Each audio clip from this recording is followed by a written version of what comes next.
Good morning, ladies and gentlemen. Here are the top stories of the day as covered on Mega News.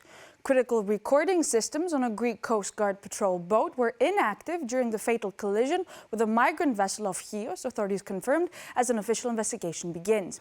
The collision left 15 people dead and 26 injured. A diver called to the scene said the collision involved both frontal and side impacts on the Coast Guard vessel and that the deceased were found inside the migrant boat. Authorities say there is no evidence the Coast Guard intentionally caused the collision. However, the patrol vessel had forward and rear thermal cameras designed to record operations. Officials say these systems were not active, leaving no visual record of the moments before and during the collision. The Maritime Ministry has ordered a sworn administrative inquiry to examine the circumstances and why the cameras were not operating. Hospital officials report 22 survivors remain under care. Most injuries are minor, with 2 women receiving short-term treatment alongside their children. 10 children are in stable condition, 2 remain in the surgical ward, and 3 seriously injured individuals are in intensive care. A Coast Guard officer previously hospitalized is expected to be discharged today.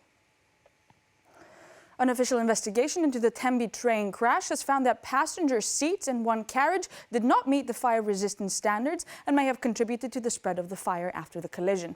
The National Air and Rail Accident Investigation Authority examined 3 seat samples and sent them to a laboratory in Germany. Tests showed the materials did not comply with fire retardant requirements.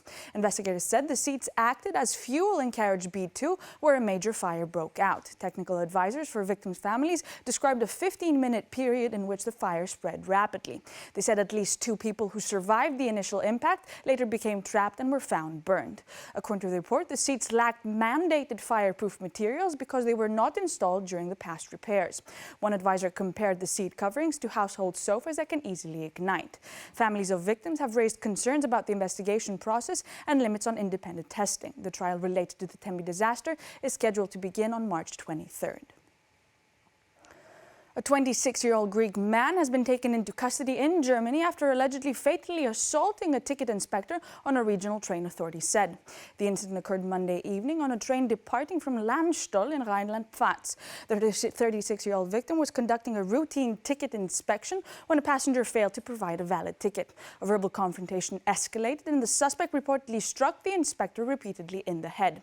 Another staff member attempted to intervene, but the victim collapsed inside the carriage. He was rushed to a hospital where he died early yesterday morning. The suspect, who has no permanent residence in Germany, was arrested at the scene and later remained in custody.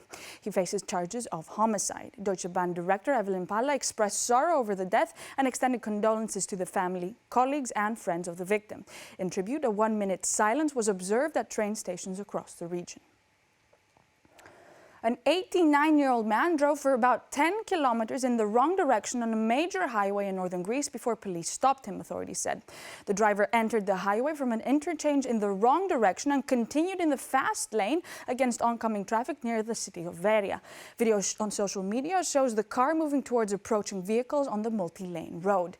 During the incident, a 50-year-old woman encountered the oncoming vehicle and attempted to avoid a head-on collision. Her car struck the central divider. She was injured and taken to a local hospital for treatment. Authorities said the elderly driver continued for several more kilometers after the crash. Police who had received alerts located the vehicle and immobilized it at another interchange. Severe weather swept across parts of Greece yesterday, bringing heavy rain, flooding, strong winds, and a reported tornado, authorities said, as a nationwide emergency weather bulletin remains in effect today. The northern part of Corfu was hit hardest. Roads were flooded, and a tornado reportedly damaged at least 5 businesses, tore off awnings, and affected house roofs. Fire service crews and local civil protection teams worked to clear debris and reopen roads. Power outages were reported in several areas, while trees toppled by strong winds disrupted electricity in others. Heavy rain also hit Kefalonia, turning the main coastal road into a river and restricting vehicle movement. Forecasters say the storm system will continue through today, with heavy rain, thunderstorms and possible hail expected in the Ionian Islands, western mainland Greece, the Peloponnese, eastern Macedonia and Thrace, and the eastern Aegean Islands. Very strong south to southeast winds reaching 8 to 9 on the Beaufort scale are forecast for the eastern Aegean. Rain is also expected in the wider Athens area, with African dust causing episodes of mud rain. These were the top stories of the day as covered on Mega News. Thank you for watching.